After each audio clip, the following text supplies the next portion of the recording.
Hello, welcome to Don't Be Cinderella, Create Your Own Future. My name is Rowena Kuo, and I have with me a very special guest. I have Michael Richard, who is an author. And Rowena, thank you so yes, much. yes. So wonderful to see you. Michael has worked in the field of advocacy, public speaking, and community outreach for 20 years. This included being a registered lobbyist for AARP in California and successfully advancing AARP's healthcare agenda in California. Mike has an undergraduate degree in international business from California State University and an MBA from the George Washington University in Washington, D.C. He is married with his wife, Cheney, an inspiration for his novel. And while attending George Washington University, they are blessed with two children, Timothy and Grace, and live in a beautiful town of Davis, California. Mike and his wife enjoy traveling up and down the western US coast, hiking trails in Redwood Forest, and participating in their now adult children's lives. Welcome, Michael. Well, thank you so much, Rowena, for having me. And we're a long way from North Carolina where we last met. Right. I wanted to ask you, how did you get your start in life? So when you say start in life, do you mean where did I grow up? Yes. So I'm as you said, I'm an author, a husband, a father. I grew up in Roseville, California, which is a suburb of Sacramento. Really kind of had the ideal childhood, would ride my bike a mile away to the country store. Parents that were both educators. So in the summers, we'd go fishing and hiking and, trail bike riding, all of those things. And so everything was going well until obviously, in our lives, we have certain challenges and obstacles. And, my life is no different than that. But I then eventually after college, met my wife in graduate school at George Washington University in DC. And really that was just an amazing thing for me because my wife, Channy, was born in Hong Kong, and she just came into my life, and I've been married 29 years, but I had always dreamed about writing a fictionalized version of her story because she has such an amazing life. And so I thought I would continue in advocacy beyond the 20 years, and God slowly closed that door. And then I saw, oh, maybe God doesn't want me to go back into that and wants me to write. And so that's how I have spent the last 4 years writing Chosen's Beautiful Heart. The manuscript is finished and I've got an agent. So I'm just really excited. It's been an amazing journey. So Growing up, what challenges did you have growing up? sure. So for me, several. So I was born with cerebral palsy of the right hand and foot. So what that meant is the umbilical cord was around my neck when I was born. They had to use forceps on the delivery. And actually I had, I think my father said I had red marks on the sides of my head. So obviously they had to use a lot of force. So out of that, I probably in my right hand have, 85% strength and maybe 60% motor control of my right hand. And my right foot also has some cerebral palsy. And so one of the big struggles I had was always wanting to be normal because I was normal enough that many people wouldn't necessarily notice it, but not normal enough to be really good athletically. And so that was a huge struggle. And then that led to some walking away from faith in God before coming back. And that was another struggle with God. And then even in this later in my career with advocacy, I felt for sure I would just continue doing that until, I had come in second, like the fourth or fifth time in an interview. And I thought, well, I better go on a hike and reflect and see if God wants me to spend 30 hours a week writing a novel, which I think he did, and I finished that. And so it's been an amazing journey. So When did you know that you wanted to become an author? well, it's funny, I had always known, even in college. The interesting thing is I hadn't written for 30 years. I'm in my 50s. And so I hadn't really written anything. And that was the big challenge coming out of advocacy, where I hadn't written. So I was worse than rusty. But I had always wanted to write. And then when I met my wife, there's just variations of the 5-minute version of her story, the 5-hour version, the 5-day version of her story. And so I always knew I wanted to write a fictional novel, but my thought was I would, in my late 50s, early 60s, finish my advocacy career and then write. And God it didn't work out that way. And when my wife said, yes, as long as you fictionalize it, I'm open to that. That was just an amazing opportunity. So is she your biggest inspiration? Oh, well, she is definitely my biggest inspiration for sure. She is the inspiration for the novel. She's also a person of faith, and so really, she has really drawn me closer to God, and also in our relationship with one another. And there's nothing like strengthening your marriage by working together on writing a book that's fiction, where your wife has complete editorial control until it's published, as I told her. Once it's published, the editorial control is kind of gone. So is this the only book you've written, or have you come up with others? So this is my first book. In real life, the story is loosely based on my wife's life, but it's fiction. So in real life, my wife was born in Hong Kong. She has, or had, because her mother passed away, a mother that suffered from mental illness.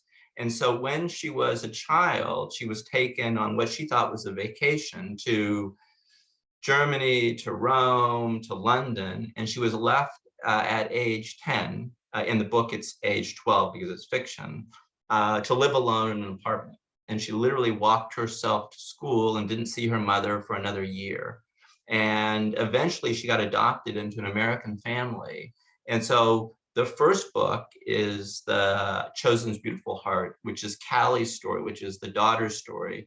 The second book, which I'm working on, is the mother's story.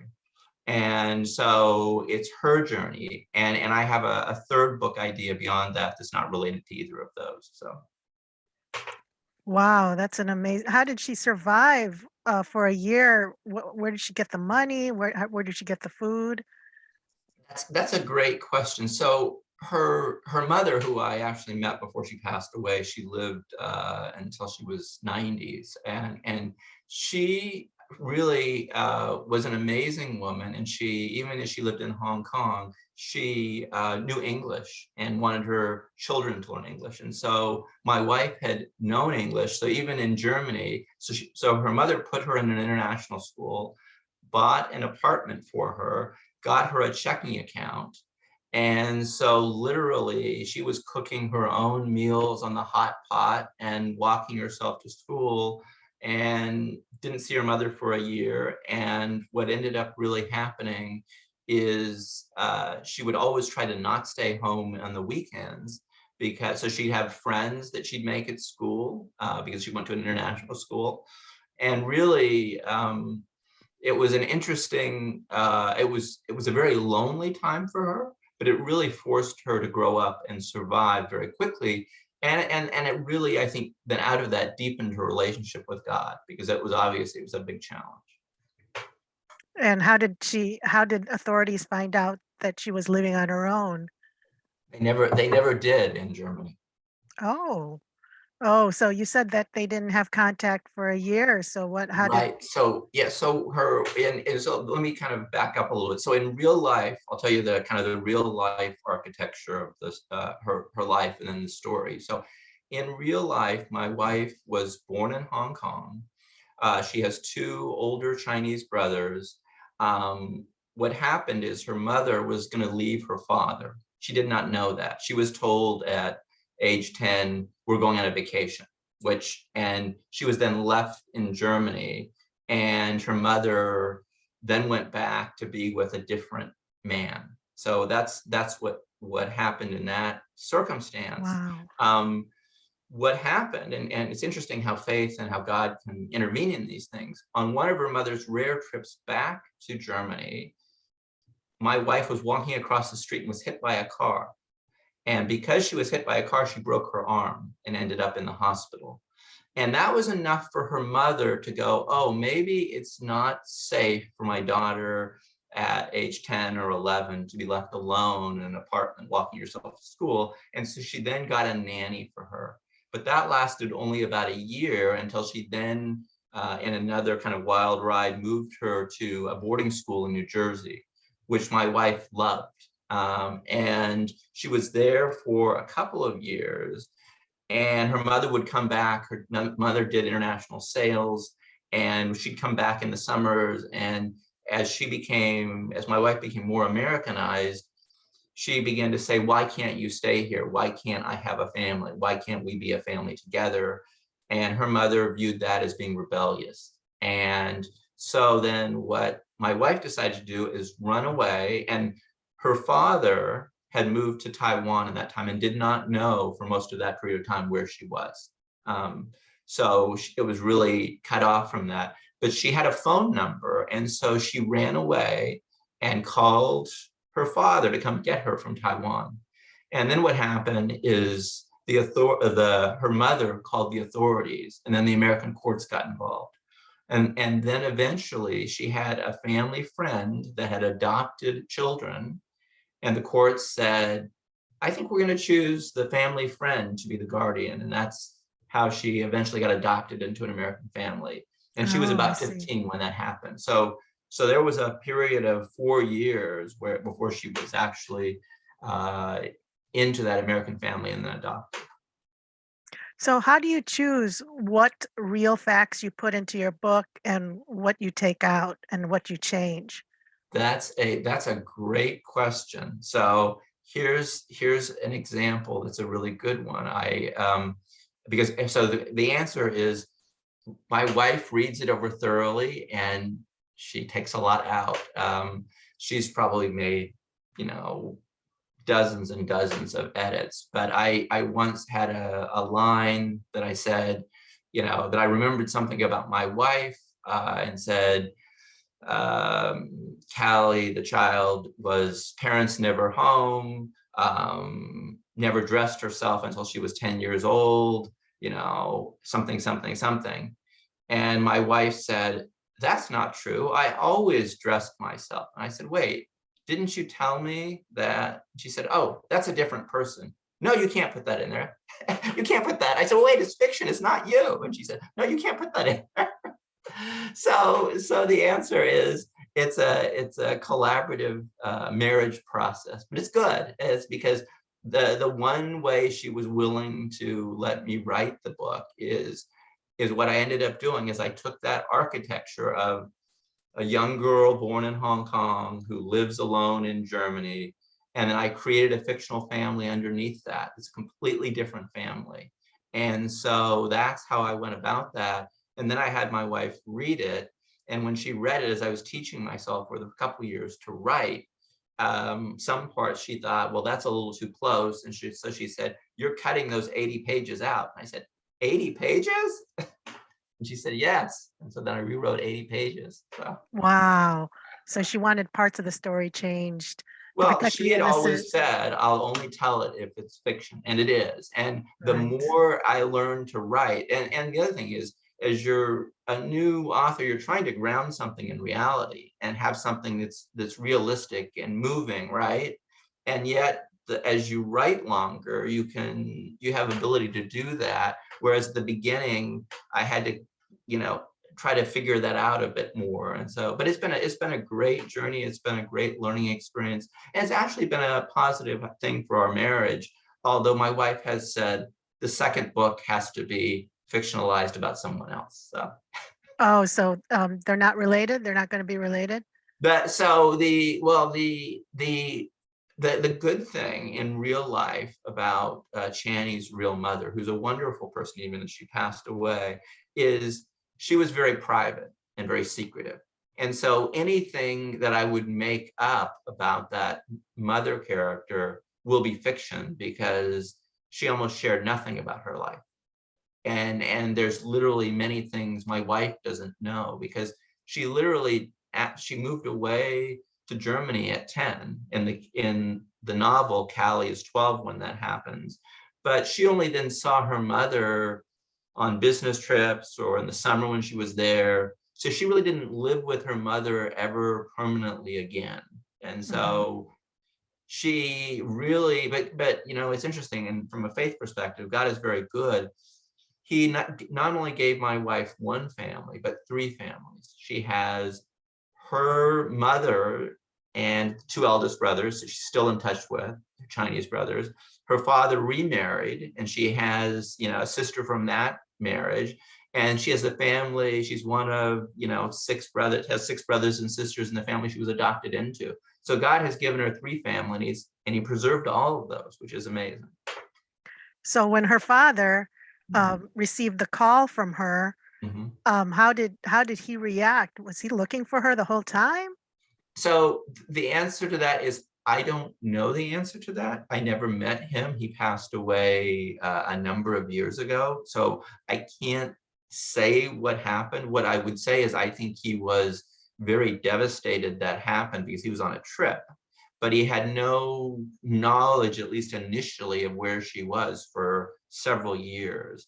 And I think financially, he was in a very difficult circumstance, which caused him to then basically move to Taiwan and rebuild his life.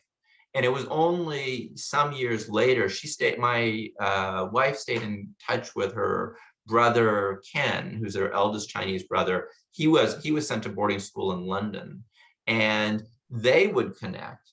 And so somehow she got the father's number, and at that point he came, and that was to his credit. He did come. He didn't speak English well. He was in the American court system, and so you can imagine a child that's 14 or 15 in the American court system, and the court looking at, you haven't seen your daughter in 4 years, who should we give custody to? And he didn't speak English well. And so, yeah, but he also, stayed in her life for a number of years later. He was, at important events for her while he was living, while his health mattered. And so it was interesting. God has really preserved just an amazing blend of families for my wife. That's fantastic. What an amazing story. Now you Yes. yourself, you have an amazing story with your own family, with your daughters and So that's the thing is so interesting. So I met my wife in Washington, D.C., and I have just a heart for China and for Hong Kong because of that experience. I've been to China or Hong Kong several times. We have a son, Tim, who's 27, who's half Chinese. Our daughter Grace was adopted from China at 9 months old, is 20. And so, yeah, it's an amazing journey and process. And our daughter, we didn't know this at the time we adopted her, but she has a health condition known as beta thalassemia major. And what that means is she has an inability to make adult red blood cells.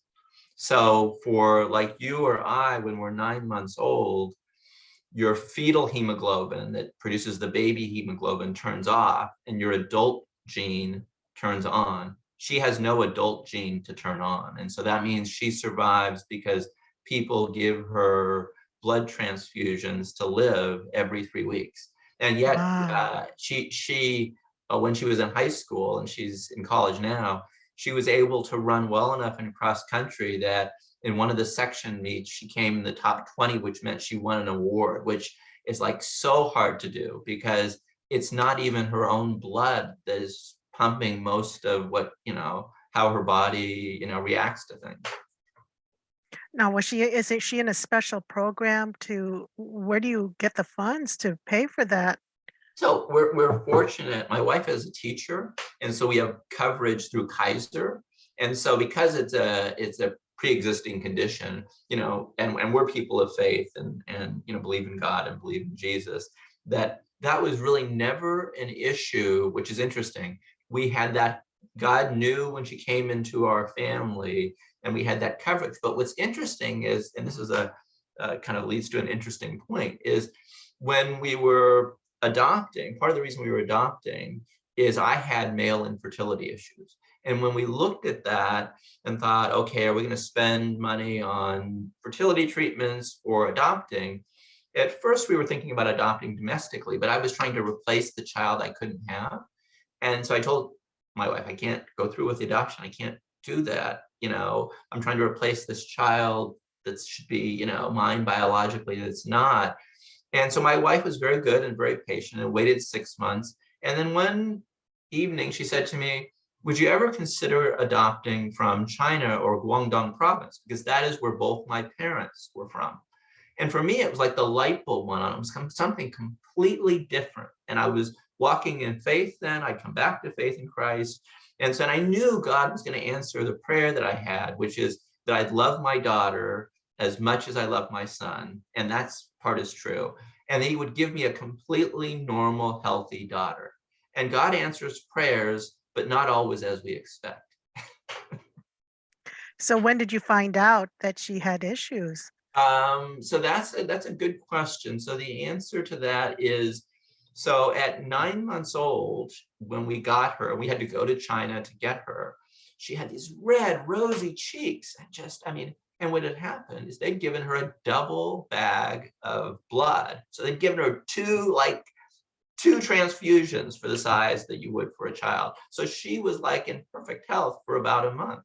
Well, what happened is Channy's half-sister from Hong Kong, they were celebrating the 1 month birthday of their son, their first son.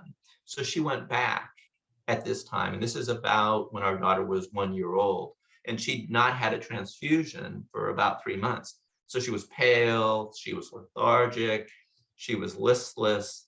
So it wasn't until we came back from the States and they looked at the way her hemoglobin cells were shaped and they realized, oh, it's something else.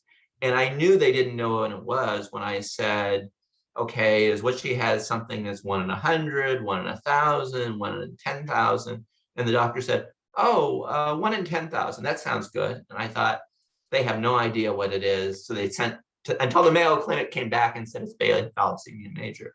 But by that time, God had done a work in my heart and my wife's heart, and we loved her for who she was. She was our daughter. She's our forever child, and we love her just as we love our son, Tim. And, and God stretched our faith way beyond what, I would have thought possible. And that's a wonderful thing. Yeah, that's just a big heart that you have. I also have a daughter from China, adopted, So wonderful. and she has special needs, spina bifida. So she's Oh, paralyzed from the waist down, but oh, she's bright, she's happy, and she's pretty how old independent. is she? She's How 12 old is now. she and how old She's is she 12 and now. what kind of interest does she have? Oh, she wants to be a lawyer. I mean, I tell you, she can best her older siblings in any argument. Oh, yes, So yes, yes. she's the youngest, but she has the first child syndrome, where she thinks she's the Ah, yes. oldest. So you'll have to pass this on to her. So when my wife was willing to move, because she was from New Jersey and I was from California, eventually when I told her 2 years after graduate school, I was very attracted to her and wanted her to move. She will always remind me, who was the brave one willing to move from New Jersey to California? And of course it was her. And so any discussion that I think I'm going to win, the ultimate thing is remember who was willing to move, who was more decisive, who was, and so my hat's off to your daughter, just keep plugging away. Yes, yes. No, she was 22 months when we adopted her, but it would have been a hard life for her in China. Um, Oh, yes. The yeah, same with our daughter. Our daughter would not have survived because if you don't get those blood transfusions, you get bone deformities. That is the result of that. And if you get blood transfusions without taking the iron out, you get iron overload. And so it's God opening the door. And we found that orphanage was one of the few in China. There was a relatively small number that had adoptions that were open to the West at that point in time. so they knew that there was something wrong with how her blood was, and they gave her the double transfusion, Yes. um, but they didn't know quite what it was. Well, I think here's what I think. What I think, and we don't really know because there's what you learn from China beforehand and after, and you read the Right. reports. And we had all of our relatives who read Chinese much better than my wife does because she left when she left. And they never mentioned this condition at all. But to their credit, that when we went back to them and said, hey, are there any other medical records? And they said, oh, yes, she had 3 blood transfusions and we told you. Well, of course, they hadn't. And we had some family members that were very angry that felt like, oh, you weren't told the truth. But I could really see God's hand in taking me beyond where my small measure of faith was. And so the good thing is not only did they give her the transfusions, they then gave us all the records, but they gave us the records and said, we already gave these to you, but we'll give them to you again. So what I suspect is beta thalassemia is not an uncommon thing in China, and they don't have the resources to do blood transfusions, except if they know a child is getting adopted, Then they they will find the try to make that resources. happen.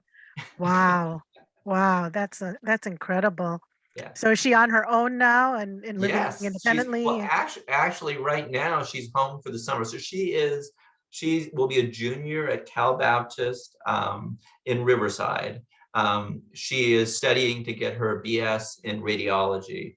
She's home this summer because she has to take like 3 online classes because they have like 3 semesters of clinicals. I didn't realize there were as many clinicals as there are, but literally, I think Mondays and Fridays when she goes back, she's going to be doing clinicals and then taking the rest of her, 2 years of coursework. So yeah. For the characters in your book, did you add any and did you take any away? Oh, it's completely fictionalized. So what the architecture that's true is the Callie, the young girl was born in Hong Kong. She goes on a trip like her mother to Rome and Paris and London and is left in Germany. All that part is true. Um, but the characters of like who the brothers are in her birth family, all of that has been changed. And then who her adoptive family, like I said, all of that 80 pages just got cut away. And so I was creating characters out of whole cloth. And what's really interesting and how, God gave me the opportunity is my wife had family friends in Germany when she was young. And she had these pictures. And these are people she hasn't seen in 40, 50 years. She doesn't even really know their names. Sometimes there are people in photographs that somehow she just has that. And there was this family that she didn't really know very well that was there. And my first editor, my editor to finish the book was Dinah Fleekel, who's my agent, and I'm represented by Heartline Literary Agency. But my first editor said, why, that picture you have, why didn't that family ever notice something going on? Because, people lived in the same building as her and other things. And I just said they just never did. And so as I had to recreate the fiction, I realized, Mhm. oh, I can take that picture and I can put whatever I want on those people, but I can see real faces and, all of that. And I can make all of that up. And my wife doesn't know any of those people, right? So I can make it whatever I want to be. And so God was very gracious to allow me to go, oh, that's how I'm going to create my fictional family. Did they fund her education or did she have to pay for it all herself? So actually, she's had a very interesting experience. So her first year of school, her adoptive family was very generous. They sent her to a private Catholic high school, and also they helped her pay for most of her first year of art school. But as her father said, what are you going to do with that art? She felt guilty and felt bad about that. And so then thought, I got to do something practical. So she dropped out of college after art school, applied for another state college that she thought she would get in, and she didn't get in. And she's like a stellar student. Mm. And so she went to secretarial school and got a skill. And so she worked for several years as a secretary until she found, I'm really bored with that. And then she eventually got a job working for the evening division of Georgian Court College. And that then allowed her to pay for her education, you know. And so that's how she finished her undergraduate degree. Wow. Yeah. And you said you met her, how did you meet her? Yeah, In so school? what happened, we were at we were both new MBA students at George Washington. So we met at an MBA mixer. She was actually dating someone else at the time. And we just, somehow we must have exchanged phone numbers. And I was always interested in, you know, overseas and Hong Kong and China. And so we just became really good friends in the year and a half that it took me to finish, you know, graduate school. And I would, you know, we'd go to dinner or whatever, and I'd say, tell me how to say the blue snowflake falls on the red roof under the purple grass. And she said, in Chinese, and she'd say, no one says that. And I said, well, I just said that. And then she would try, and then years later, she would tell me she'd make those the words up she didn't know. And so we just, yeah, so we had this great friendship. Or like on 4th of July, in front of the Washington Monument Mall, there's a student union, we could go and watch fireworks together. So just some amazing things. But then, you know, I was thinking, I was not walking in faith at that point in time. I was going back to California to make money. She went back to New Jersey when she graduated a semester later. And it wasn't until 2 years later, she wrote me a postcard and said, hey, how you doing? I had a family member that passed away. And for me, then the romantic light bulb went on, because of course I was in, you know, into my career, and I thought there has to be more to life than that.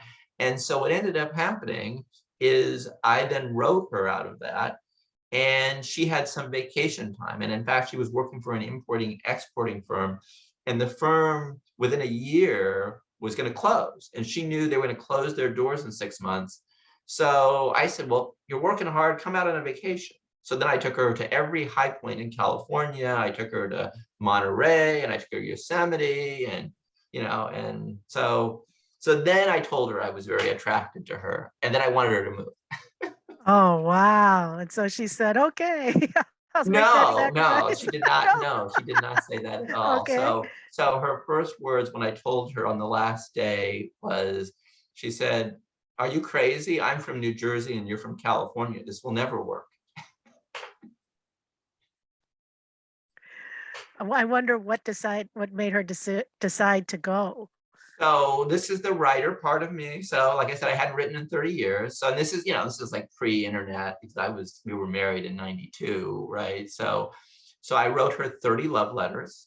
I sent them like 2 a week, 3 a week, 4 a week, whatever Wow. it was. I sent her flowers, as she later told me about a month into this. Her boyfriend then also sent her flowers. At some point, she was willing to come out a second time to see if there was more to the relationship.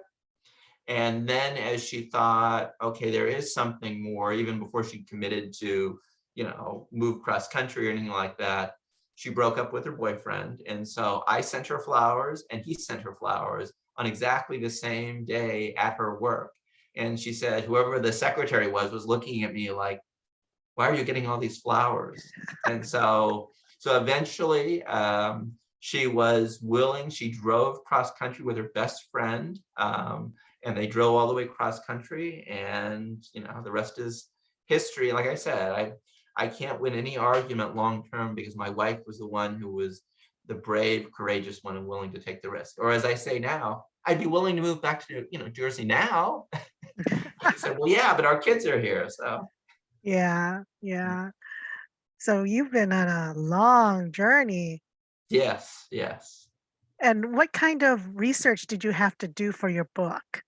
A lot. It was a lot. I was fortunate in that when we went to China to adopt our daughter, we've been to China a couple of times, and we've been because we have family in Hong Kong. And this is the last time we were in Hong Kong was 2005. So it's been quite a while. It's like before circumstances changed. So I had that knowledge, but then what's amazing about that is at some point my wife's brother decided he was moving or something. And so all of his family photos he gave to her. And so I had like all these family photos and letters, and I could go to the library and look up stuff on Hong Kong or on China. And then I could always, take my wife out for coffee because she loves coffee. And I say, tell me that story again. And she would tell me it. And sometimes she'd get tired and she'd say, I've told you that 3 times. And I said, right. But the other 2 times I wasn't writing a book. So, and she said, well, why do you want to know it if it's all fiction? I said, well, I want to know it because I need to know it first to then be able to write fiction, right?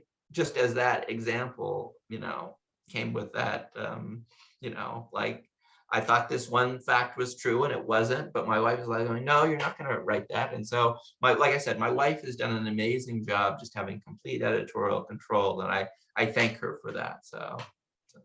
And what about her life in Germany? What kind of research did you have to do about that? That I did have to do some research because Germany then, what I realized then is if you think about, and my wife is just a little bit older than I am, but she was there in the late 1960s, and that's only like 20 years after World War II. And so when people say, why didn't someone notice this young, girl from Hong Kong, age 10 or age 12, is the fictional character as Callie, ever noticed that? There's probably a lot of things in Germany 20 years after the war that the Germans really didn't want to, they had other things to focus on as cities were bombed and, all the things that had happened there.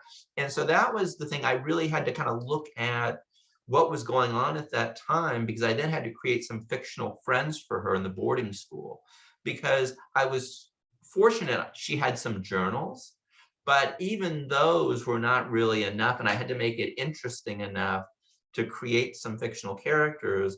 And so I made one of the characters the daughter of someone that was an Israeli. And I thought, okay, what would an Israeli person be doing those years later? Maybe they'd be trying to get reparations or whatever it would be. And then I would try to fit where my wife actually lived, which was Hamburg, with the storyline. And then I'd figure out what I could fictionalize and what I could keep. So how did you find your agent? So that's another just faith thing. So what happened is the very second Christian conference I ever went to was the Mount Hermon Christian Writers Conference. And Diana Flegel was there, and I had written the first 30, 40 pages of it. And I had maybe 7, really polished pages. And she said, let me see the first 7 pages. And I guess she liked those because she said, come sit at my table, because at Mount Hermon, you sit at the agents' tables, and if they like you, they'll ask questions. And so we talked, we hit it off. She had purple hair. I thought, wow, this is really interesting and unique. And then she said, well, let me read the first 50 pages. And I had a problem. I didn't have 50 polished pages. I was only, like a year into my writing journey. And, I was learning that craft. And now I'm 4 or 5 years into it. So, I'm in a very different place. And so I said to my mentor at the time, I said, I have a problem. I said, the problem is, and my mentor had been reading my writing. She wants the 50 polished pages. And Gail Roper wisely said to me, just tell her it's April now. Tell her the end of August, you'll get them to her, and work really, really hard to get her the 50 pages. So sure enough, I did that, gave her the 50 pages. And then she said, I love them. Where's the rest of it? And then Diana kind of moved into more editing and semi-retirement. And so I thought, oh, I'm not going to be able to get her as my agent. But then my editor, who was an amazing young woman who had graduated from UC Davis, got another secular job, and she couldn't continue as my editor. So then I just begged Diana and said, please, Diana, be my editor, be my editor. And she said, okay, I'll be your editor, but that doesn't mean I'm your agent. And so over the next 2 years, I continued to say, Diana, please, just one book, Diana, one book, Chosen's Beautiful Heart. And she said, yes. So, and I'm thrilled. She's just like amazing. So. to be an agent or an editor or both? She is my agent. She couldn't do both. So what happened is we finished the manuscript last summer as she was my editor. And once we had got it into polished shape, she said, I can't do both, but I will be your agent. And so that's, yeah. I see. I see. So, describe your writing space and what is your typical writing day like? You're actually looking at the probably my wife's desk, but this is my writing space. Typically, what my writing would do is I'll tend to get up early, and I will try to write, if I can, at least 1,000 words. If I can do 1,500, that's great. It also what I did as I was teaching myself to write in the first novel that's different now is I would have ideas of scenes that I wanted to write. And I would then pick, from my list, I'm going to write this particular scene or that scene. As I got better at it, I write now, and I had to write my first novel all by hand in spiral binders like this. So like I have like 10 spiral binders, and then I had to get it into the computer. But over the years now, as I write straight into the computer. And so it's a completely different thing, that the way I write and what I write about and what interests me. And I've got like 2 or 3 next novel ideas, and I'm just like excited and bursting and waiting for, but I've got to find a home for Chosen's Beautiful Heart first, and then move on to the next one. Because even once you find a great publishing home, it's really then about, you've got all the marketing and things that go with that. And it's another year or 18 months potentially, while you continue writing the second one. So, are your kids supportive of your writing? Oh, very much so. They've been very supportive of my writing. In fact, my son gave me some excellent advice. And when I was starting out a year or two in, he said, Dad, writers are readers, and you've got to keep reading so you keep learning your craft, so you keep getting better. And that's true. And I've heard someone say that the ceiling of how good your first novel is really the floor for the next one and the next one. And like I said, I have 2 or 3 really exciting ideas, and I love Chosen's Beautiful Heart, and I'm excited to see what happens with that. But I'm also excited for the next one and the next one. And my daughter has been very supportive, because I think I showed you, I had written, right now I also write for an online inspirational publication, Inspire a Fire. And I've also written for Holt International Children's Services, which is where our daughter Grace was adopted from. And I'd done an article for them because they want to encourage adoption and sponsorship on our daughter Grace's journey as a special needs child with thalassemia. And so she was very supportive of me writing that, of the pictures, and putting that out there. And yeah, in fact, anyone that's interested in that article, I'm happy to give you my email address is, michaelrichard76@gmail.com. If you send me an email, I'll shoot you that article. But yeah, so they've been tremendously supportive. All of my family has been. So, what was the most surprising thing that you learned when writing this book? Um, the most surprising thing about learning this is to learn that some of my own struggles, because I had a Michael character in there, and Michael character that's fictionalized is still there. But I had a screenwriter friend that said to me, I'd written a line about a Michael character with like 2-page vignettes, and like it was the third 2-page vignette where, and I have cerebral palsy, crippled boys don't dance, though maybe some do. And my screenwriter friend, who was looking at the polished draft, said, this is the first time I felt anything about that Michael character. And I thought, oh, that's really bad. And then I said to my wife, see, your fictional life is way more interesting than a fictionalized Michael. I just can't compete with Callie. Is so much more interesting fictionalized than Michael is. And so what I've learned is in Michael's journey, whether it's cerebral palsy or the writer's journey, or being, not working in advocacy and writing, or being angry at God over my disability and God not answering my prayer, is, that my wife has had struggles. Callie, the character, has had struggles, and we all have struggles, but it's finding the hope on the other side of that that is really the important thing. And that's why hope for Chosen's Beautiful Heart is that it gives people hope, that they can come out of those things, that God is in the midst of those things, and it doesn't mean he takes away all the pain, but he's there with you through it and on the other side of it, and that there's hope and inspiration, and that's kind of the message I hope for my life, my childhood, and for the book. So you had mentioned that you had fallen away for a time and then you came back. Yes. What happened there? Okay, that's a great story. So what happened is, and I don't think I gave you this story when I was in North Carolina, but I was very close to God when I was like 5. I mean, so much so that I knew God was there, I knew he could hear me, and I prayed that God would heal me of my cerebral palsy, and I was certain he would, because he could hear me and there was no reason. And when he didn't, I got angry at God and said, God, if you're not going to heal me, I'm not going to listen to you. And that didn't really fully take shape, probably until going away college, living an immoral life, that I got more distant from God.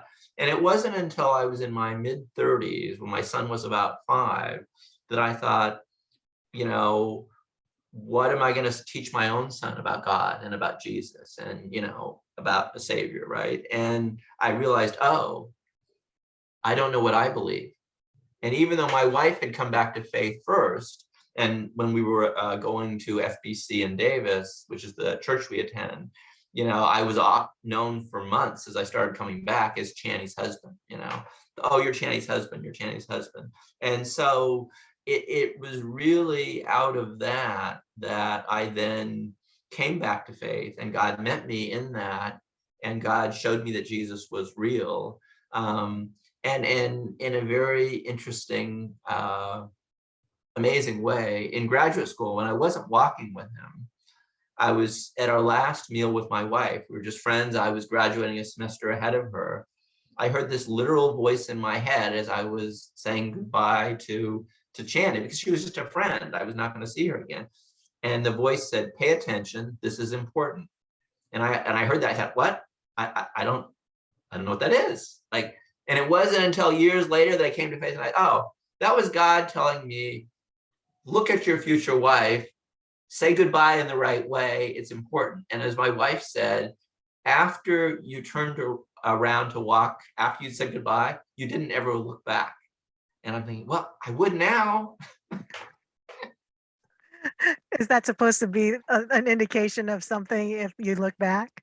I've heard Well, that before. I think what she said is she felt sad, like we had this friendship, and I didn't even bother to look back after I said goodbye, right? Because, and that's true, because I was thinking, I'm going to move on to California, I'll never see her again, right? That was my thought. And yet God is telling me, no, there's more there. And so it's interesting. So does writing energize you or exhaust you?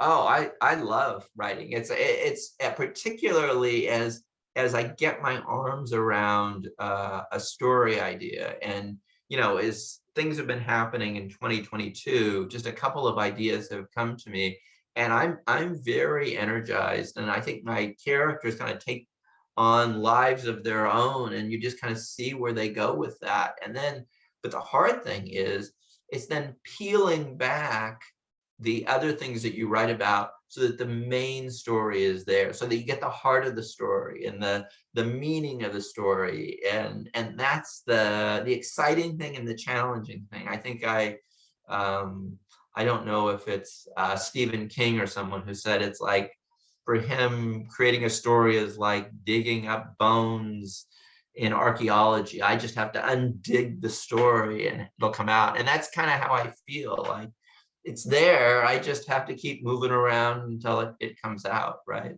Right. So do you have any kind of writing kryptonite, or Mm. Anything that you get readers or writer's block from?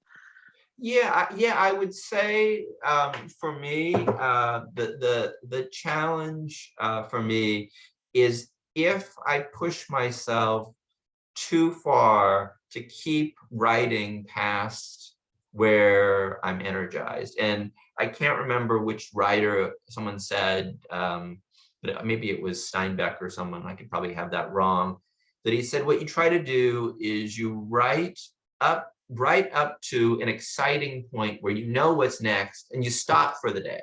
So that then the next day you can pick right up because you know what the next exciting thing is, and it just gives you the fuel to just keep going. And so that's what I would say my kryptonite is if I write too long, because Right. then I'll find out I'll end up cutting away a lot of that anyway, which is why the 1,000 words is a good measure for me. I'd love to write more, and sometimes I can, but not always. So So what's the best money you ever spent as a writer? actually, my three best pieces of advice are when I went to the Mount Hermon Christian Writers Conference, where I met my future agent. That was really just an open door from the Lord.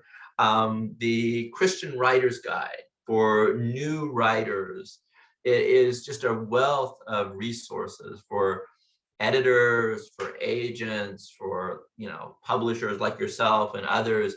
That it's an amazing thing. And then the last thing that it doesn't really cost money, but it's critically important. What someone gave me the advice is join a writers group, because other people critiquing your writing will help you get better.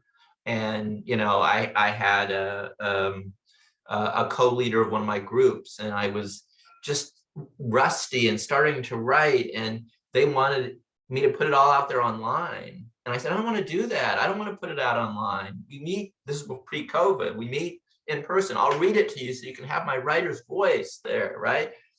And she said, no, we don't do that. You have to put it online. And I'm working through the punctuation and the grammar and those kinds of things, but I don't want to lose any of my voice in that. And so she said, okay, I'll do this. Put it online, but I won't read it. I'll let you read it to me in person when we meet.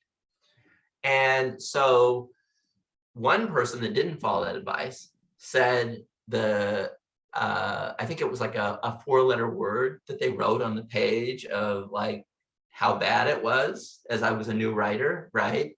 And I don't know that because they didn't necessarily say it out loud. It's like they're writing their comments on a written piece of paper that gets passed to you.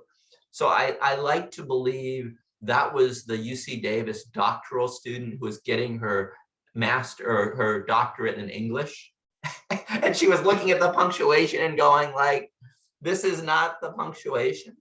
But I was so encouraged when the co-leader of the group said, I did exactly what you say. I didn't read it. I listened to you, what you read, and you have a publishable novel. You have a publishable novel. And the funny thing is, they were both right. But what Right. the co-leader said to that, she said, it'd be good to get a good editor. And that's why, having a good editor, you can have some amazing creative ideas, but having a good editor and a good publisher is key, because you got to understand the market. And if you don't understand the market, you can write many beautiful things, but will they get published? So do you have a favorite underappreciated novel? It's funny when you say underappreciated novel. I was thinking to my childhood. I loved the childhood story of Milo and the Phantom Tollbooth, and it's not a novel, but the reason I Milo love and it, say the it again. Phantom Tollbooth. Have you ever heard Okay. of Milo and the Phantom? No, I Oh, you hadn't. have to. So it's a childhood story, and so what Okay. happens? It's about a little boy, and he's about 10, and he goes into this fantasy land, and he goes through the toll booth that takes him to all these places. And the reason I love that story is he can go anywhere. It's where will his dreams take him in his toll booth? He meets a dog that has a clock inside of it that is called TikTok, and he just meets all these characters. And so I think that's the thing that fuels me, is that reminds me of my writing. Like, I can go anywhere with my writing, just as Milo can go anywhere in his toll booth, you know? And so So you speak of your childhood. What would you tell your younger self now, knowing everything that's happened? actually, that I would say in a faith perspective that trust God. God has this. God has a purpose. Whether it's you growing up with a disability. I don't think the younger me would understand this. I would say to my younger self, that you don't fully understand. God will use that. And my younger self, my 5-year-old, would say to me, no, you don't understand. I know God is real. I know he exists. I know he hears me. I know he can heal me. And that 5-year-old is right too, but God did have a purpose. I think if I didn't have the struggles that I had, I don't think I could create the characters that I've had. I don't think if my wife didn't have the life that she had, I couldn't create the Callie character, because it is fiction, but it's coming out of that inspiration of my own life and my wife's life. And so, yeah, that's the fuel, that's the encouragement, that's the hope that comes out the other side. So with each book that you're going to be writing, you're saying that the second book is going to be a prequel. So yes, actually, both a prequel and after. So in real life, Channy's Chinese mother, who I met, so she lived until 90. And so it will actually be her entire life, where Chosen's Beautiful Heart is really about Callie's life from birth to about 36. And the novel ends with basically the happy ending, where Callie moves from New Jersey to California and has the family that she had this family ripped away in Hong Kong. And it's really about creating new definitions of family. And so she gets the family and the hope that she desires, and also the walk with God and faith. But that ends at about age 36. This novel will begin at the mother's birth and go another, 20 years past that. So, and I'm probably about 12 to 14,000 words in. So I have some idea of what's going to happen in it, but there's a lot I still don't know, but I'm excited to learn what that is. So what does success look like to you as a writer? I would say two things. One is my most immediate goal is to see Chosen's Beautiful Heart find a good home. So that's my most immediate thing. And that's kind of both the beginning and the ending of a dream. Because when I was in my 20s, I always had this idea, I'm going to write a novel. And then as I got older and was married, I always knew my wife has such an amazing, interesting life that I want to write a fictionalized version of her story. The great thing is I've done that. And the manuscript is polished, in good shape. And I have an agent, and we're working hard to find a good home. And so I'm excited to see that next step in the journey of publication and all of the marketing that's involved in that. But I'm also excited to look out a little bit longer too, term, and go, what is the next book and the book after that going to look like?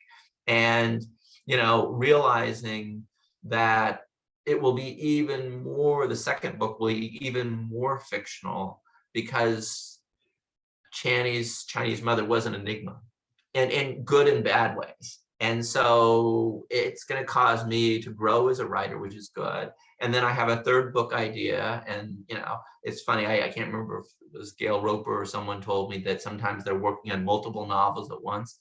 And writing my first novel, I could never envision that. But now, at the place I'm at, it's like I can see how you could be working on several different ideas.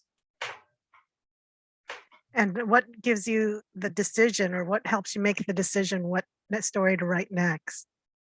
That's actually what I would say, two things. One is, so for me, finding a home for Chosen's Beautiful Heart, if and when I find the right publisher and find a good home, the logical thing is to then go with the Winnie. So the daughter's name is Callie. The mother's name is Winnie Lee. And so the next logical extension of finding a home for the first one is to then write the second one in that order.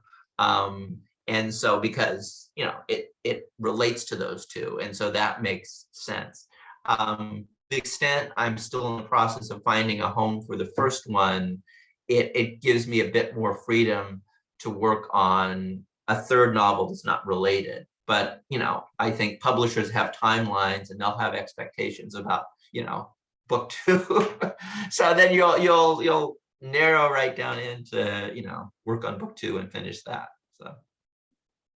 So have you had a chance to work on your platform at all?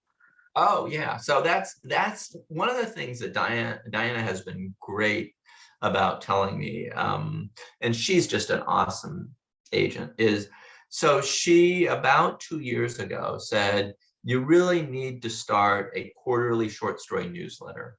And so for the last 2 years, I've been really growing my email list, growing, you know, my by giving out these short stories, which has been great. And then I've also been very active on social media.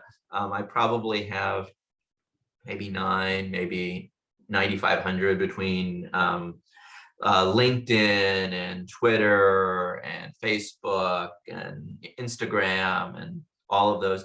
And I'm starting to get more, what's interesting is I'm starting to get more both blog post interviews, podcast interviews like this one. Mm-hmm. I have another one coming, you know, later this next week. And so it's interesting. So I am starting to see more of that growth of building the platform.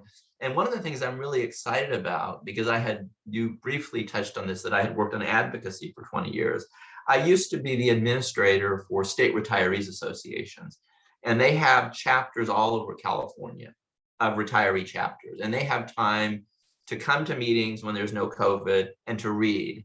And so my hope is when the first book comes out, to go and speak at those chapter meetings, because I used to work with them, and also have the opportunity to speak about my book and then have people consider buying the book if they're interested. And so, yeah, I've continued to grow my platform and will continue to do that. And, you know, if there are expectations of a publisher, I want to meet those expectations, because you can have the best writing in the world, but if you don't have a solid platform and a growing platform, it's not, you know, worth very much. And the other thing that's been great is this opportunity with Inspire a Fire, that I've just started now becoming a regular writer for Inspire a Fire, and I'm continuing to, you know, put articles out for them, and also with Holt as well. So I see my platform continuing to build. Inspire Fire is a fiction, or it's a nonfiction? It is what it really is. It's a Christian site that wants to focus on hope and encouragement and faith. And so how you navigate that is really up to you, as long as you meet those guidelines. So I think I had maybe I sent you the latest piece, or maybe you read it, that where I compared my wife as an iceberg, because of course my wife is Asian, and the image at the top of the photo is of a white iceberg. But then I really go in to talk about, it's really my wife's depth of faith that I'm talking about, that her faith goes so deep. And so that's one where what I wrote is true, but I'm using a fictional metaphor as a way into that discussion. So yeah, I hope to continue to do pieces like that as well. So do you have other writers in your family? Do you have a lot of writer friends?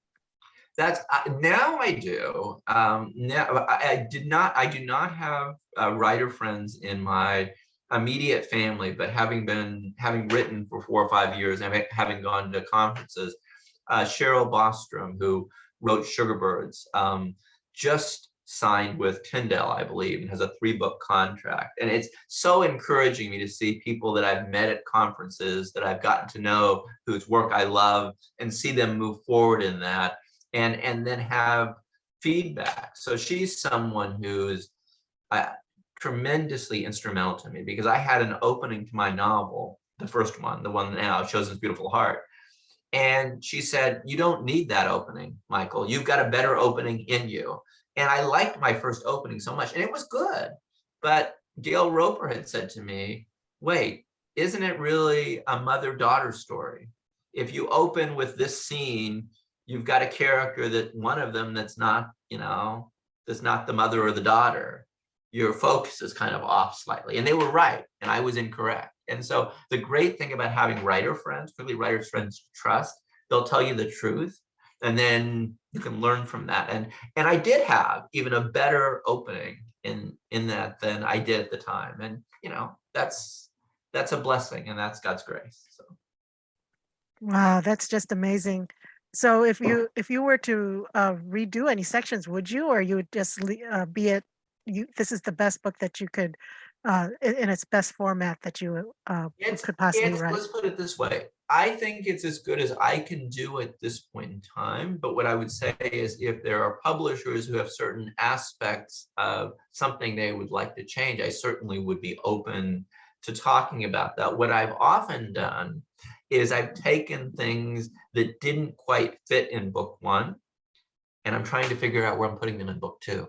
Because remember, Winnie's life overlaps with Callie's life, right? Because Winnie was there before Callie and lived until Callie was, much older than she is at the end of book one. So what I would say is I've been trying to take those scenes that didn't quite work in the first manuscript and save them for part two.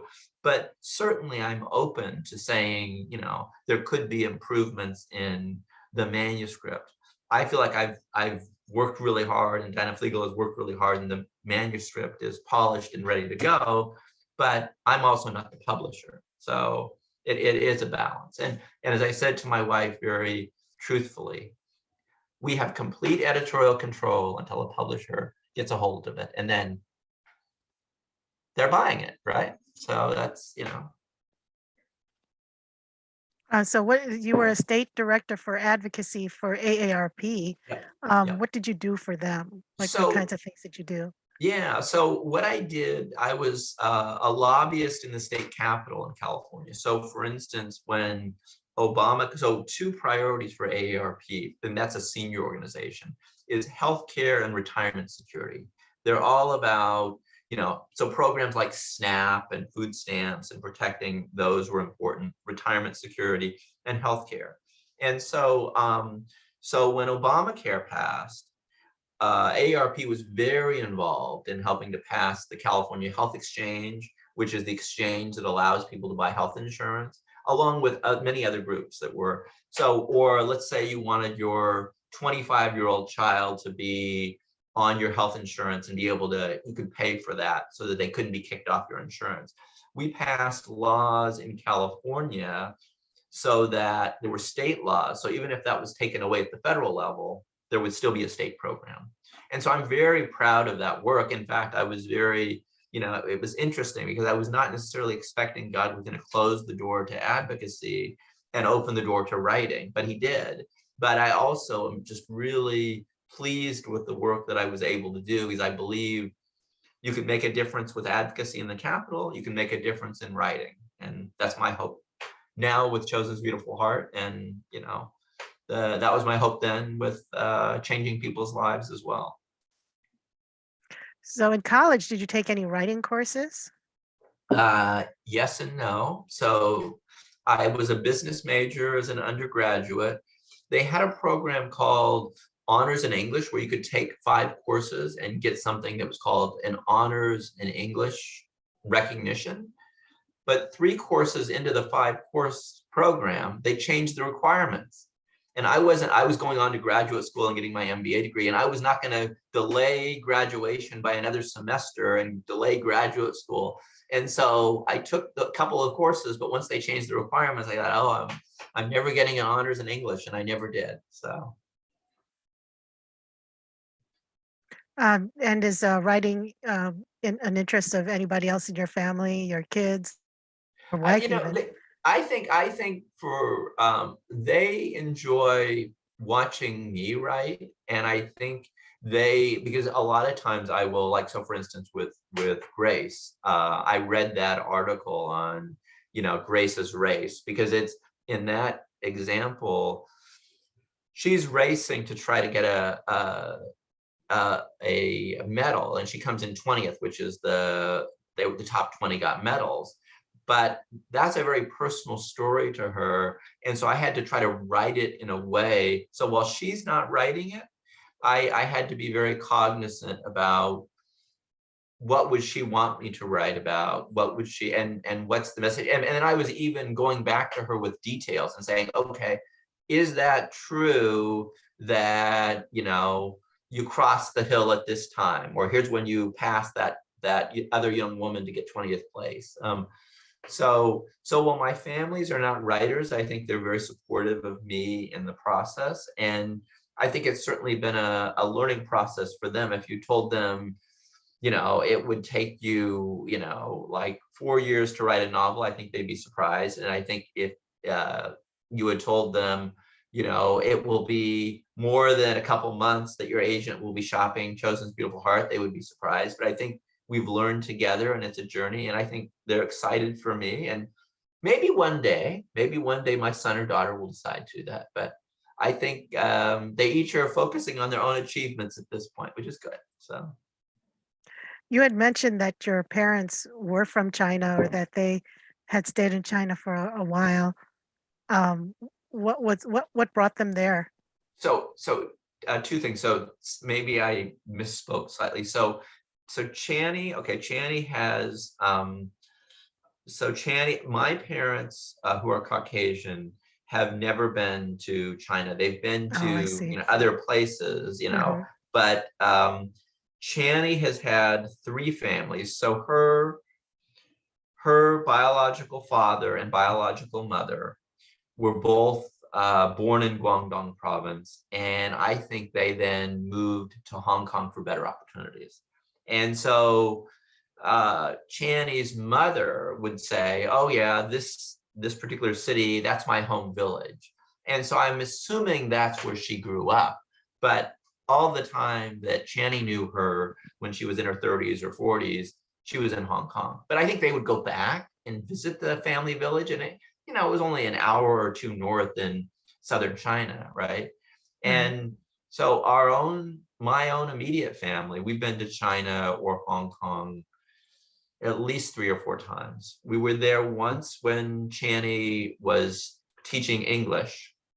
And then we had a young boy we sponsored up in, I think it's Jilin province up near South Korea, that the Chinese government was willing to let us go visit him. So we were able to go visit a young Chinese boy we had sponsored who was in a foster care situation.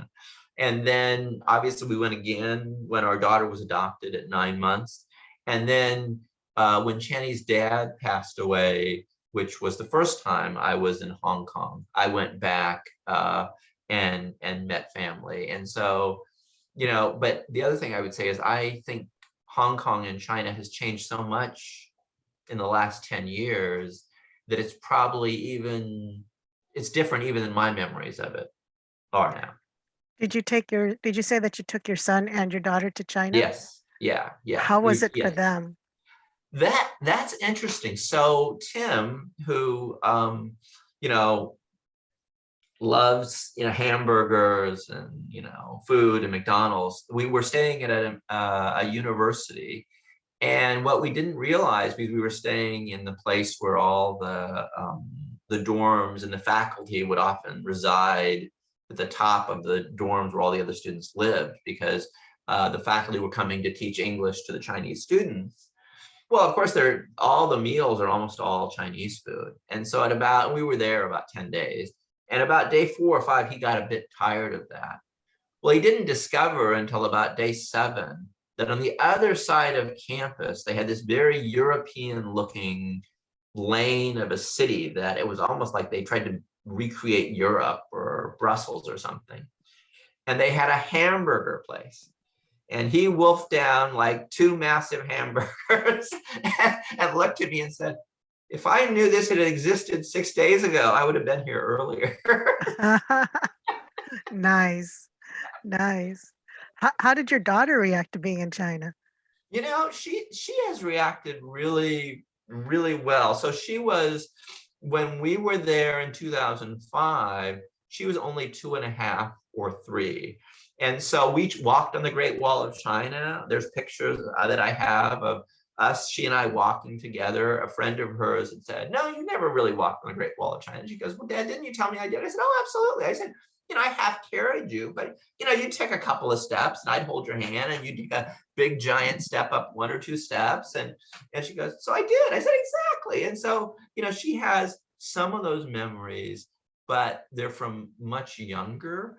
And what I would say is, but she actually told me, we've had family come from overseas recently, that her plan is for the holidays to go to Hong Kong and see family. And so I think she's really, excited about that as an opportunity. And she has, so my wife's half sister lives in Hong Kong and has 2 children, but her eldest Chinese brother, who lives in New Jersey, he adopted a daughter from China as well. And so when the 3 of them get together, those 3 girls, they just have a ball. That's fantastic. So any plans to go back? Well, I would like to. I think with the current, situation in Hong Kong, Yeah. I kind of want to see how things, develop a bit. I would prefer to go to Hong Kong before I go to China at this point, but Mhm. I would love things to be in a place where I could learn more about China, see more about Hong Kong, because I have a heart for that. And I just uh there's someone, I can't remember, who's was a famous leader, that was someone who was Caucasian, who said something about China, and she said, "I see myself, even though I'm Caucasian and white, I'm white on the outside, but I'm yellow on the inside."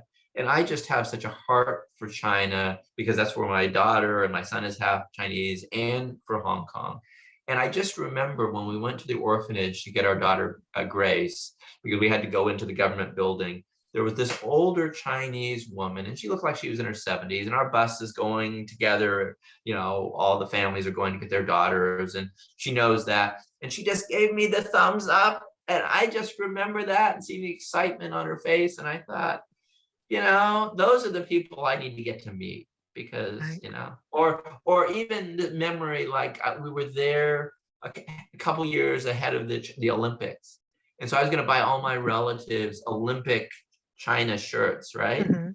But what I realized is the sizes are not American sizes, they're Right. Chinese sizes. Right. So I'm having to try on all these different sizes and guess what my relative's size would be, because they're the Chinese sizes.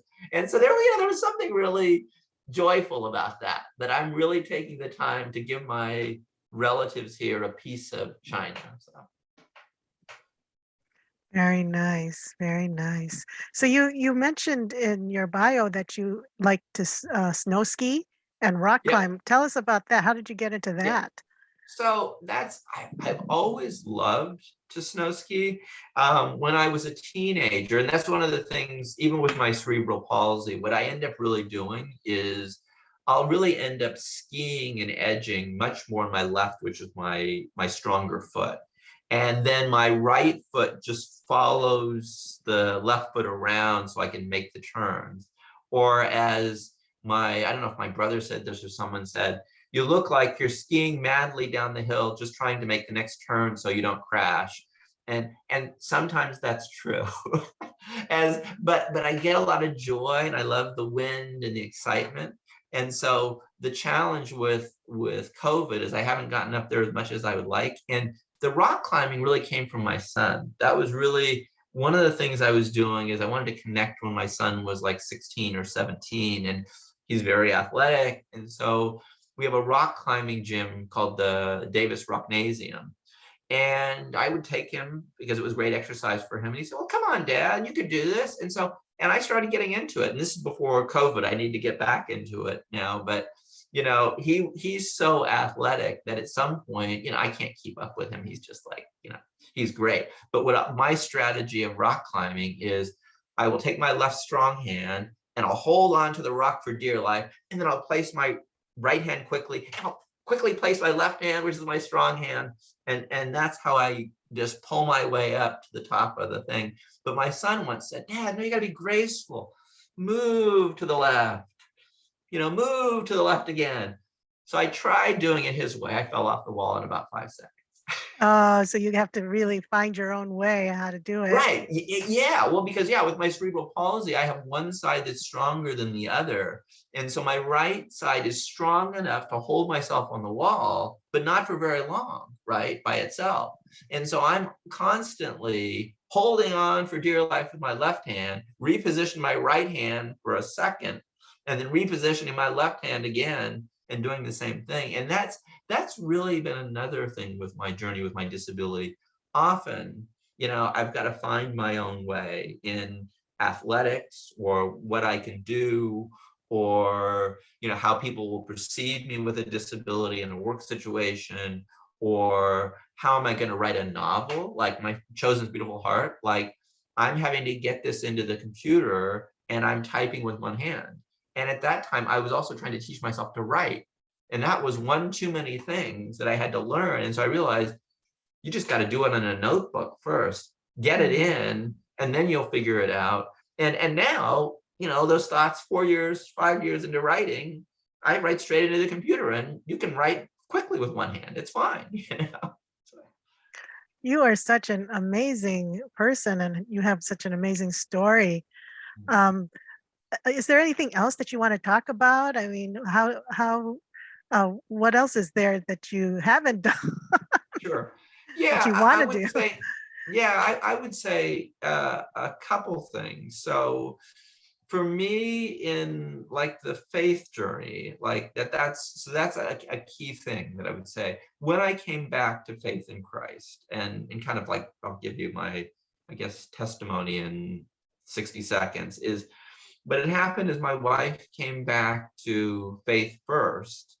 And, I had started attending church and I was known as Channy's husband, but I was not, like, I'm thinking like, oh, like God's going to ask me to do something hard. Well, one particular morning on a weekend, I woke up and was feeling really close to God and was looking out and the sun was shining and I was sitting in my bed and I felt like God really wanted me to accept Jesus as my Lord and Savior, but I was just very resistant to that. It was like, I knew God was going to ask me to do something like really hard. And besides, I didn't even know if Jesus is really real. And so, but God is so good in that I felt like God was telling me, well, you can at least ask me, is Jesus really real? And so I said, well, Jesus, if you're really real, enter my heart right now so I know. And he did. And then God did exactly that. And not only that, he told me something really hard. He said, now go downstairs and tell your wife you've accepted Jesus as your Lord and Savior. And walking down those 12 steps to tell my wife was like one of the hardest things in my initial early walk of faith, to go, oh, okay. But I did. And we rejoiced and praised God. And I see, just as I mentioned the story with our daughter Grace having thalassemia, God has taken me way beyond where my faith was. And this story, Chosen's Beautiful Heart, it is a story of faith, because Callie, the little girl who's, she's 12 in the story. In real life, my wife was 10. She is alone in Germany by herself for a whole year. She is walking herself to school. She is in an empty apartment. She is just feeling alone and isolated, and she's crying out to God in that. And so it's a journey of faith for her to realize God is still with her in that midst, just as God is with me, and has been with me through my disability, and that God sees her on the other side of that. He doesn't give her her dream, which is her dream was her original family being all brought back together in Hong Kong. But he gives her a different family. In fact, he gives her 3, which is amazing. And so, as I said before, God answers prayers. He just doesn't always answer prayers as we expect, right? Just as he didn't for me when I said, God, I want to be healed, right? And yeah, so, but God is still God, and we can trust him. And there's good on what I would say that I love the name of your program, Don't Be Cinderella, because there's good and there's hope on the other side of our obstacles. If we Right. see that, if we persevere, if we keep going after it. And that's one thing this writer's journey has taught me. And getting Chosen's Beautiful Heart is certainly published is another like obstacle that I'm excited to see on the other side of that. But it's certainly been a process and a journey that I could not have imagined 5 years ago when I first put pen to paper and just put the words out and began to write and began to write. But God has been so good in that and faithful in that he opened the door to my first editor. He opened the door to my agent. He opened the door to my second, editor who became my agent. He's like, even with meeting you, that was just as I was sitting there in North Carolina and I had met most of my appointments, and I thought, who might be interested in an Asian woman's story? And I knew you sat there, and there was an opening seat right next to you. And I said, oh, I'm going to go sit next to Rowena. And, and I didn't know you had adopted your daughter either, which is, it's just another blessing, right? Because Right, right. It was meant to be. So, yes, it was. what made you decide to grow your character from 10 to 12? What was in that decision-making process? I don't know the answer to that. So, but let me explain why I don't know the answer to that. So you have to realize it took me 3 years to write this. So I'm writing the Callie character at various ages, and I'm not writing chronological. I'm just writing whatever scene is in my head. Is Callie 12 or 14 or 13, or I'm just getting that scene out there on paper, right? And so as Diana and I began to polish this and put scenes in certain order, there were certain things that happened in a certain timeline. And as Diana, when we worked on that, she said, I think it's going to work better chronologically if she's not 10, if she's 12, because you're going to have to rewrite a lot fewer scenes. And she said, and for the reader, it's very believable that she's 12 when this happens. And so I'd like to say there was some logic for why she's that age, but it's really just me being a first-time writer and writing stuff out of sequence. And then as we put it together, that's what made the most sense, because in my mind, I still see her as a 10-year-old girl, even though she's 12. But in some ways, there's justice in that because it is fiction. So, So, would you say your audience is young adult? No, I would say my audience, I would say, is probably 70 or 80% women. And I would probably say my audience is plus 40, plus 45, at least. So when I've looked at, and the great thing about social media is when I'm able to look at what countries and what states people come from. I mean, obviously, I've got a big following in California and in New York and other places. But what I see is it looks like to me. Oh, and one other thing that was really helpful. I don't know. Have you read anything by Lisa C, such as the Shanghai Girls or anything? No, I haven't. She's a Asian, or I think her mother is Caucasian, her father was Asian. She's an Asian writer, wrote Shanghai Girls, a fairly well-known author. I went to one of her book signings a couple of years ago, and she was the Barnes and Noble Book of the Month author. She had 200 people there at her book signing. And so Wow. I was talking to her, and she was signing.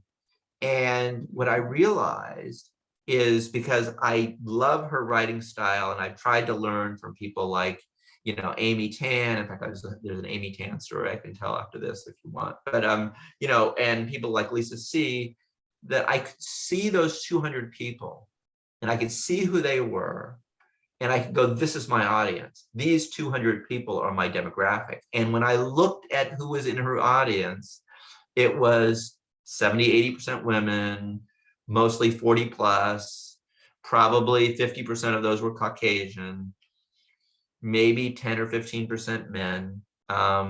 And so I was able to write to that audience that I could see, that I can still see now. And so that's who, and I'm not saying younger adults wouldn't enjoy it. I believe they could actually enjoy it as well.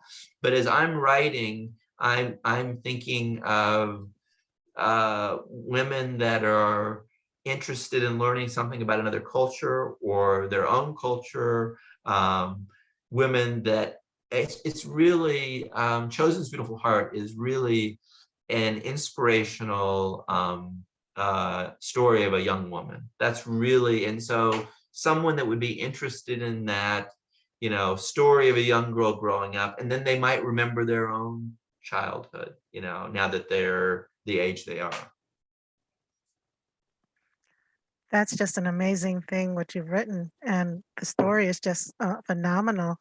Um, Well, so thank you. you said that you had a story that you wanted to mention about Amy Tan. Yes, yeah. So here's a great story. So in my writers group, this is the co-leader who's told me I had a publishable novel, and so I'm in that group, and there was a man there, and he was reading my writing, and I'd been in it maybe 6 months, so I was getting better at the writing. Well, at least I felt like I was getting better. And he read my writing. He goes, your writing reminds me a little of Amy Tan and the Joy Luck Club. And I said, that's exactly it. That's exactly who I'm going for. I'm trying to be Amy Tan, but I'm a white male in my 50s, which of course means, because Amy Tan wrote her Joy Luck Club when she was in her 30s and she's an Asian woman, it will be nothing at all like Amy Tan. But that's exactly what I'm going for. And that was, to me, like the highest compliment, because we all have our unique writer's voice, those of us that write or Right. share or with stories. And so for him to see that and see what I was going for, but I also had to say, it won't be anything like Amy Tan, because I'm nothing like Amy Tan, right? And her life experience is completely different. And that's the strength and the opportunity of that. But, that was such an encouragement to me. Well, Michael, I really want to thank you for being on the show. Can you give us a way to reach you if you have fans who want to further get in touch with you? Sure. The easiest way, probably, and I'm on all social media, probably the easiest way is to go to Google and type in Michael, middle initial L, Richard, Richard, and there's no S on the end. So go to Google and type in Michael L. Richard. And I'm on Facebook, I'm on LinkedIn, I'm on Twitter. But if you have any interest, I'd love to have people consider sending my short story newsletter and have you sign up and see if you like it. It's quarterly. And if you have any questions out of this interview, thank you, Rowena. This has been just awesome. I'll give you my email address. It's my name, Michael, Michael, Richard, Richard, the number 76@gmail.com. And anyone who wants to send me an email or sign up for the newsletter and try it out, I'd love to have the opportunity to have you read my writing. And Rowena, this is just such a joy and a pleasure. And I would hope to get to see you face to face and maybe even meet all your kids. Yes, that would be fantastic. Yes, We could get our families together. That would be that'd be amazing. I'd I'd love love to that. meet your wife. I would So love that. thank you so much for being on the show. And thank you for telling us your Cinderella story about your success story. So the show is Don't Be Cinderella, Create Mhm. Your Own Future, and Live Happily Ever After. Thank you, Rowena.